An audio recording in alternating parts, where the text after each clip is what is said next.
ছড়িয়ে দল ছড়িয়ে দল এই যে ক্যামেরা করে ছড়িয়ে দল মোটা। আরে তামান্না কি ব্যাপার, কেমন আছো? ওয়ালাইকুম সালাম। তোমার নাম বলে বেঁচে আছি, তুমি কেমন আছো তাই বলো। আলহামদুলিল্লাহ, আল্লাহর রহমতে খুব ভালো আছি। আচ্ছা তামান্না, আমি তোমাকে সালাম দিলাম আর তুমি হাত উঁচু করে মাথা নিচু করে অমুসলিমদের মতো করে বললে ওয়ালাইকুম সালাম। আরে তো বলতে নেই, বলতে হয় ওয়া আলাইকুম আসসালাম ওয়া রাহমাতুল্লাহি ওয়া বারাকাতুহু। আরে রাখতে বলছিলাম রাস্তাঘাটে, তোমার তো মাস্টারি করতে হবে না। আমি এখন ব্যস্ত আছি, কিছু বলার থাকলে তাহলে তাড়াতাড়ি বলে ফেলো। আরে তোমাকে বলার জন্যই তো দাঁড়িয়েছি বোন তামান্না।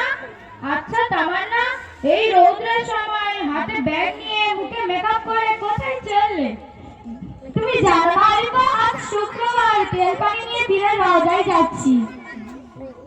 হায় আফসোস, জুম্মার দিনে ছেলেরা যায় নামাজ পড়তে আর তুমি একই সময়ে যাচ্ছ পীরের রওজায় মানত করতে। কেন, কি হয়েছে তোমার? আর বলো না আরিফা, আমি রোগ নিয়ে ভুগছি। কত ডাক্তার কবিরাজ চেকিং করলাম, কিছুই হয়নি।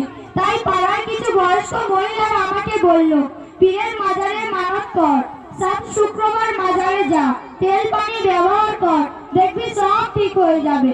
তাই আমি এই শুক্রবার যাচ্ছি, এখনো 2 শুক্রবার যাব। আচ্ছা তামান্না, পীরের রওজায় গিয়ে কি করো?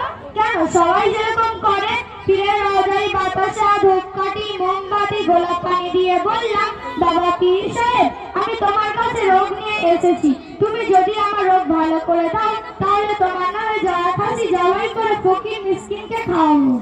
নাউজুবিল্লাহ, এসব আড্ডুমবাড্ডু কি বলছো? আড্ডুমবাড্ডু বলছি মানে? এই তো তুমি বললে বাবার কৃপায় আমরে বেঁচে আছি, এসব বলছো কেন? যা বললাম তাই বললাম, তাতে তুমি নাউজুবিল্লাহ বলে যাই বলো। তুমি ভুল করছো বোন তামান্না, 100 ভাগের মধ্যে 100 ভাগ সত্য। একমাত্র রোগ ভালো করার মালিক হলেন আল্লাহ, পীর বা অন্য কেউ নয়। সেই জন্যই তোমার মতো বড় খাদারি মেয়েদেরকে আমি একদম সহ্য করতে পারি না। তুমি কি আমার পীর সাহেবকে অপমান করছো? আস্তাগফিরুল্লাহ তামান্না, তুমি ভুল বুঝছো। নিঃসন্দেহে পীর সাহেবেরা আল্লাহ তাআলার মনোনীত বান্দা। তার মানে এটা নয় যে আল্লাহ তাআলা পীর সাহেবের কোনো ক্ষমতাই নেই। আল্লাহ তাআলা পাক কোরআন শরীফের মধ্যে বলেছেন ইন্না শিরকা লাযুলুমুন আযীম। তার মানে, এর মানে আল্লাহ তাআলার অংশীদার স্থাপন করা, আল্লাহ তাআলার গুণ গান কারোর মধ্যে তালাশ করা, যেমন সুখ, শান্তি, হায়াত, মউত, সন্তান সন্ততি দেওয়ার মালিক হলেন একমাত্র আল্লাহ। কি বলে ঈমান আমার সব নষ্ট হয়ে যায়?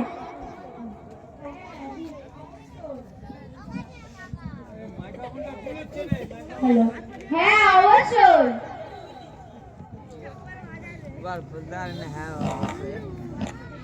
তাহলে পীর বাবার মাজারে কত মেয়েদের সাথে দেখা হয়, কই তারা বললো না এটা শিরক?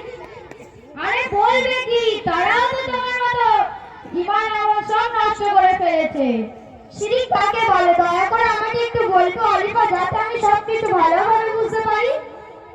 হ্যাঁ, আমাদের হুজুর সাল্লাল্লাহু আলাইহি ওয়াসাল্লাম বলেছেন আল্লাহ তাআলা ব্যতীত আল্লাহ তাআলার ছাড়া নামে অন্য কোন খাসি জবাই দেওয়া হারাম এবং কোন দেব দেবী নবী রাসূল পীর ওলির কাছে গোশত খাওয়া হারাম।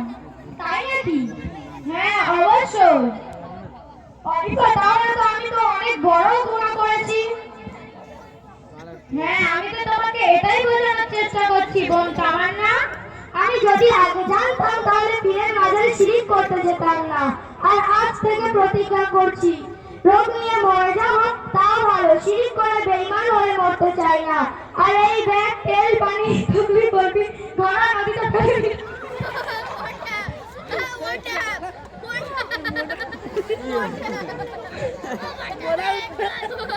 আল্লাহ, তুমি আমাকে ক্ষমা করে দিন আল্লাহ। আচ্ছা আলিমা, তুমি এতগুলো কথা কোথায় থেকে শিখেছো? আমি বাংলা শিক্ষার পাশাপাশি দিনের মোলাজা মক্তব থেকে শিখেছি। আমাদের হুজুর সমস্ত রকম ইসলামের বিধিবিধান কোরআন শরীফ সঠিকভাবে সম্পূর্ণরূপে শেখান। এমনকি পিতামাতার উপর সন্তানদের কতটা কর্তব্য, সন্তানদের উপর পিতামাতার কতটা কর্তব্য এগুলোও শিক্ষা দেন।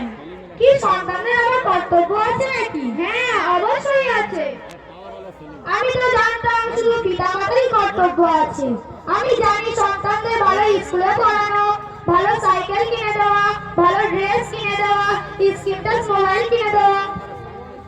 না তামান্না, পিতামাতার তো অবশ্যই কর্তব্য আছে, তবে ওগুলো নয়। পিতামাতার কর্তব্য যে সন্তানকে ভালোভাবে মানুষের মতো মানুষ করা, আর ভালোভাবে মানুষের মতো মানুষ করতে গেলে বাংলা শিক্ষার পাশাপাশি দিনিয়াদের খুব প্রয়োজন। কলিতা, তাহলে তো আমি আজ বড় গুনাহ করে ফেলেছি। আমি আজ সকালে পিতামাতার সাথে ঝগড়া করেছি স্ক্রিন টাচ মোবাইল না কিনে দেওয়ার জন্য। আস্তাগফিরুল্লাহ, তুমি এটাও জানো না বোন তামান্না? আমাদের নবী সাল্লাল্লাহু আলাইহি ওয়াসাল্লাম বলেছেন, আল জান্নাতু তাহতা আকদামিল উম্মাহাত। তার মানে? এর মানে হলো জান্নাত মায়ের পায়ের নিচে। আমি তো তাহলে আজ বড় গুনাহ করে ফেলেছি। এই গুনাহ থেকে কি কোনো বাঁচার উপায় আছে? হ্যাঁ, অবশ্যই আছে। এই গুনাহ থেকে বাঁচতে গেলে সর্বপ্রথম পিতামাতার কাছে মন থেকে ক্ষমা চাইতে হবে, তারপর আল্লাহ তাআলার কাছে অন্তর থেকে ক্ষমা চাইতে হবে। কিন্তু আমি তো তওবা করতে জানি না, তুমি কি আমাকে একটু তওবা করিয়ে দেবে? হ্যাঁ, অবশ্যই করিয়ে দেব। বক্তা হতে তার থেকে আচ্ছা ঠিক আছে।